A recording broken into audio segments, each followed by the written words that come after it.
Joining us this morning is the 2023 Labour Party gubernatorial candidate, Gbadebo Rhodes-Vivour. Good morning. Thank you very much for joining us. Thanks for having me. Is it safe to say Happy Democracy Day?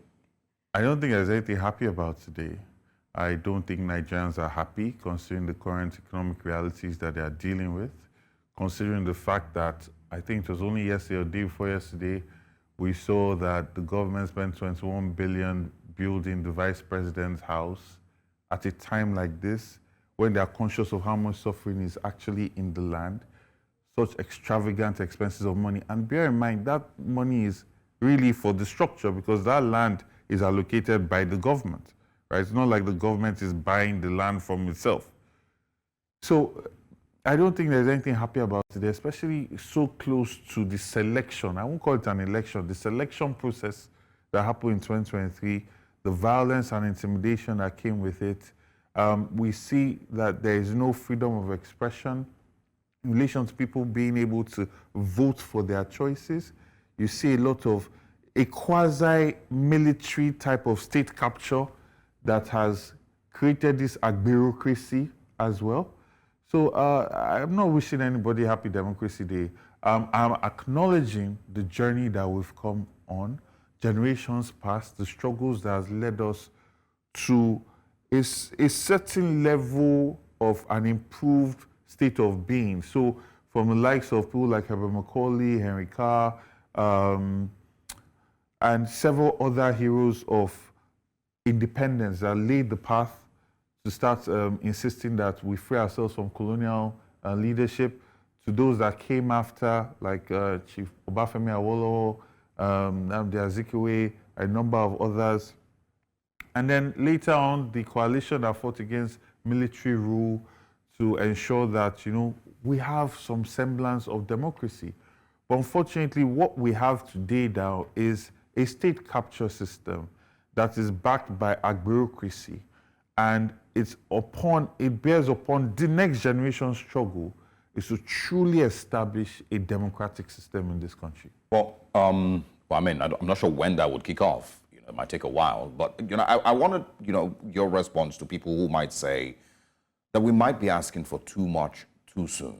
It's just been 25 years since 1999. Nigeria has to make its own mistakes. The countries that we compare ourselves to have been in democracy for 150, 200 years. They've been able to perfect their systems, and fix things. People even say, oh, maybe when the U.S. was 25 years in democracy, it was also a mess. So, do you think Nigeria has been given enough time to be able to perfect this idea of a democratic system and live better? I believe we have been given more than enough time, simply because you can learn from others' mistakes, right? Sure. To understand gravity, I skip all the stages that Isaac Newton had to go through before he defined gravity. I have everything defined for me, and then I can apply those laws to create whatever technology I want to do. I don't have to go back all those steps. I can learn from their mistakes. I can see the systems that they've laid. I can see the blueprint that they've laid. But you see, Nigeria has a tendency of, especially recently, of copying only the negatives, right? So in America, the president will come out and get a building dedicatedly and built for him, right? Obama has something like that in his home state. But then they also have representative government in terms of their security, their state policing, and several other factors that allow for the government to be put in check. You don't see Nigerians copy that. We are regressing and going back to an old national anthem, but you don't see us going back to the quality of healthcare that we used to have during the colonial days, the quality of education that we used to have in the colonial days. Substantive things, but we are always on the superficiality and the periphery of greatness. We never quite go for it. So for me, what I'm trying to say is, it's also fatal. You see, elections are not like football matches where your team wins and you get to go home and carry on your life. Elections have consequences. When people are shouting all over the place that they are hungry, they cannot send their children to school, they cannot afford to buy medicine, they cannot afford to eat. These are the consequences of elections. Just yesterday, we are hearing that Diageo is pulling out of Nigeria, joining several other multinational companies that are pulling out of Nigeria. These are election consequences. These are policy flip-flops. These are unnecessary and unjust hands of the government trying to take away from companies are not creating an enabling business environment. Because when you talk to them, you hear that these are the factors and reasons why in Microsoft will pull out of Nigeria, but going to go and invest almost $1 billion in Kenya simultaneously, right? These are same African countries. So there are consequences to elections. So we cannot afford dilly-dally and wait any longer. We must, because you see, the people that pushed for the freedom from colonialism, and you see things that Chief Obafemi Awolowo was able to achieve, you see things that people like Alhaji Jakonde was able to achieve. They had a mindset which was about putting the people first, constantly creating policy that elevated the state of the people. What we see now is state capture with politicians just trying to perpetuate themselves without really any plan for the people. It's self-perpetuation. And like one of the speakers on this program said earlier, and he captured it very well.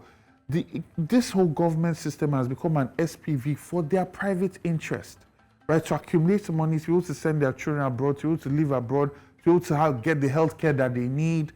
They've checked out. But this is the process by which they can accumulate that wealth. And that's very different from leaders that have pushed this country forward, because they're completely focused on the elevation of their people. And you look at Alhaji Lateef Jakonde, right? You see the house that he stayed in, you see the car that he drove, but then look at the amount of estates that he built. Look at his impact on the health sector.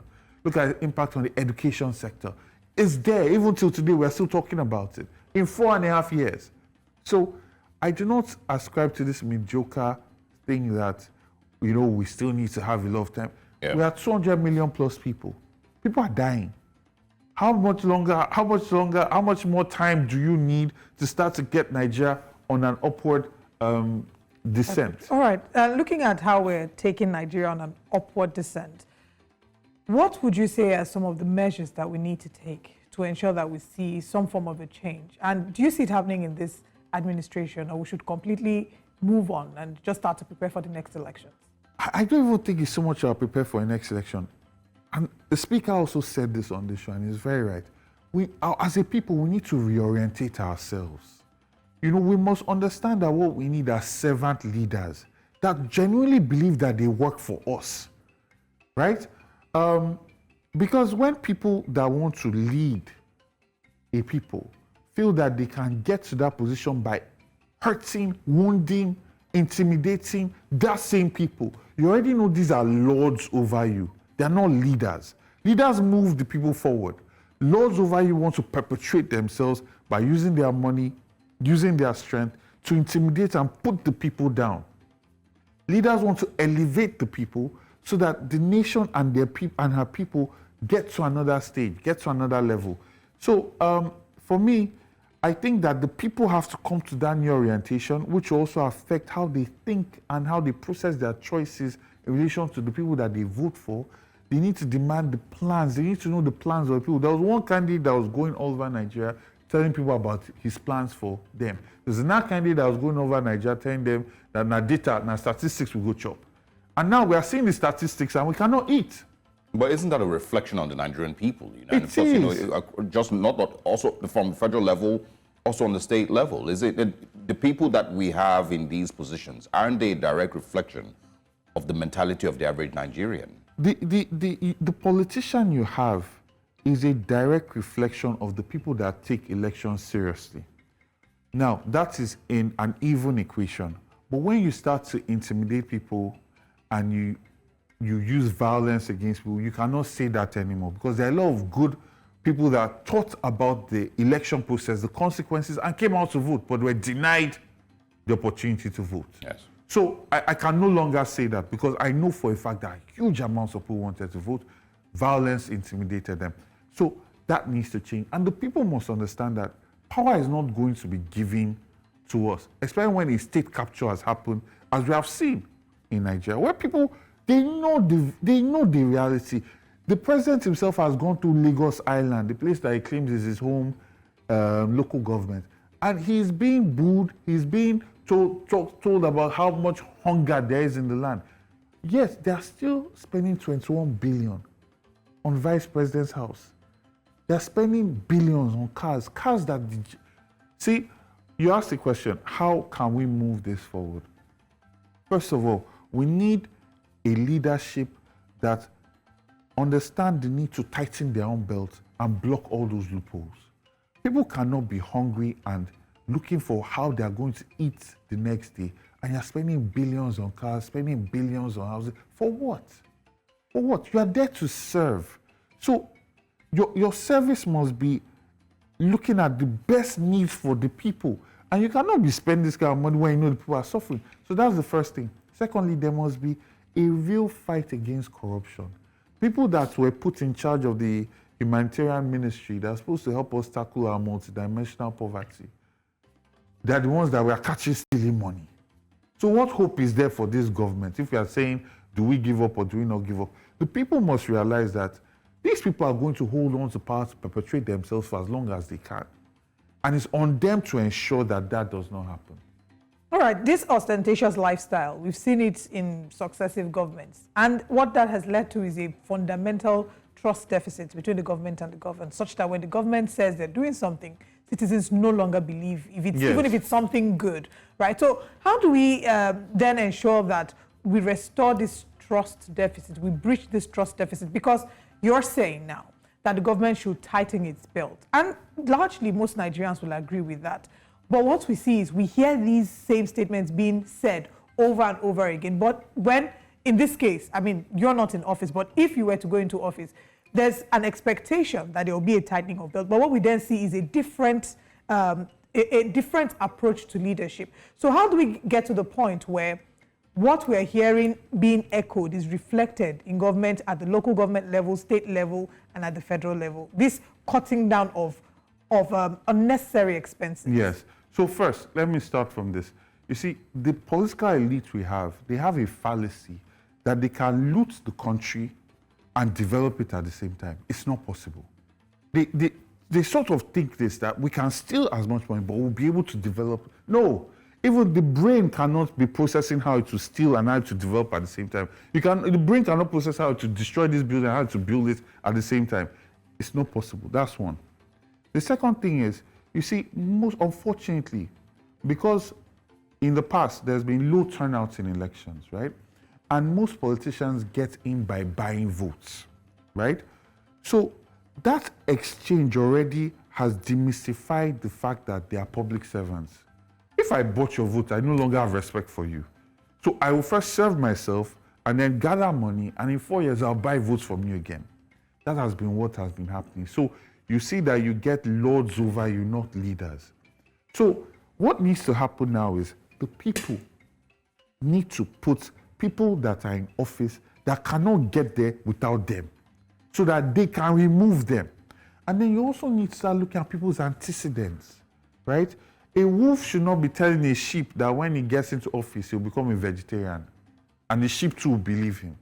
You have a lot of our people talking about tribe, talking about religion, when you're hiring the manager that's going to determine whether you can feed your children or pay school fees. Tribe religion does not matter. Merit matters. Competence matters. Character matters. Empathy and love are the most important things, because the political leaders we have do not love the people. You cannot tell me you love Nigerians. You are seeing people starving and spending 21 billion on the vice president. And this is just the one that happened recently. Right. Yeah. I want to follow up to that. I mean, you've said a number of things don't matter, including tribe. What's your take on this current push for an electoral reform that would ensure that the power of the executive rotates across the 6 geopolitical zones? I think it's a wonderful idea. So you don't think that it should be, may the best man win? It's okay, it goes around, because each region should bring the best person. They should bring the best person. You look at the Edo State elections, you have very credible candidates running, both of them. In my opinion, Labour Party and the PDP. At least you see the character and the capacity of these people, fantastic. I feel that in a multipolar, multicultural society, it's very important that everybody feels that they're a stakeholder in the country. Nobody wants to feel dominated by the other. And unfortunately, we did not go through a shared struggle that has united us properly. Even our independence, it was by protesting and campaigning and we didn't fight a war that then melted all our differences and created a one nation, right? So we still have these issues. And having a rotational, I mean, if you look at the European Union, you look at Switzerland, they have similar things. They have cantonments, and leadership moves from one cantonment to the other, right? So we need to have a unique solution to our own predicament. And I think that rotation is very valuable. But then also, it can go hand in hand with merit, right? So the best person should come up. If you bring somebody from a region and the voters are looking at what's this person's competence, what's this person's ideas, what's this person's vision for us, and those are the conversations as opposed to religion, language, tribe, all those things. Those things do not affect the quality of governance. And a lot of people will tell you that Nigeria was extremely well managed under the British, right? In terms of the healthcare infrastructure, in terms of the education infrastructure, in terms of how they developed the country, right? Yes, it was also for their own selfish interests as well, but things worked. Now, those people it was not by religion, it was not by tribe. So what I'm trying to point out is that we need a new set of leaders, right, that are servant leaders and have the interests of the people at heart and have shown that they have the interests of people at heart. They stood up for things that were not in their own self-interest. And those are track records you can look back at and say, you know what, this person actually has love for his or her people. Yeah. All right. I just wanted to quickly ask something because you mentioned your support for, rotational system. It was, popularly said, that the next governor of Edo State, was meant to come from Edo Central. That was the agreement. Your party's candidate, is he from Edo Central? He isn't from Edo Central, is he? No, he's not. No, he's not. So, don't you think there's already a flaw with that? Oh, then the people will decide. Ultimately, you see, I don't think. Yeah, but do you support, the fact that, your party is presenting a candidate in Edo State that is not from Edo Central? My party went to a primary. They produced a candidate, right? And the candidate is going out, selling out his mandate and his vision. So ultimately, the people of Edo State are going to decide. But is it? But in the this spirit of rotation fairness, thing. I agree with you, but this rotation thing has not. She talked about putting it in a constitution, right? Yeah. That was your question. Now, Edo State has not put in a constitution, right? This is a gentleman's agreement that will rotate. I see the same thing happen in Bayelsa. I see the same thing happen in a lot of south states, right? There is a gentleman agreement that power is going to rotate. Now we're talking about putting this in a constitution. So we will not be having this kind of conversations, whether it's fair or it's not fair. Yeah, but the conversation surrounding Peter Obi's emergence, was also based on it's time for the Southeast, and I'm sure that you also supported that idea. It wasn't in constitution idea. It was a gentleman's agreement, like you've described. And so if we are following that same narrative, then do you still support Olumide Akpata's emergence? I know I'm putting you on the spot. No, you are. Well, to be honest with you, I do understand that there is a need for representation across the state, right? And every group of people must feel that they are stakeholders in the state. I'm not sure what happened with the primaries in Edo State. Yes. I believe that the party decided on their best candidate that they had to field. So let's see what the Edo people decide. If it's that important to them, they'll make the decision. I will see. All right. I think on a final note, my last question, we're still talking about the electoral reforms. Yes. The conversation about single 6-year tenure. Are you in support of it or not? I think it's a good idea.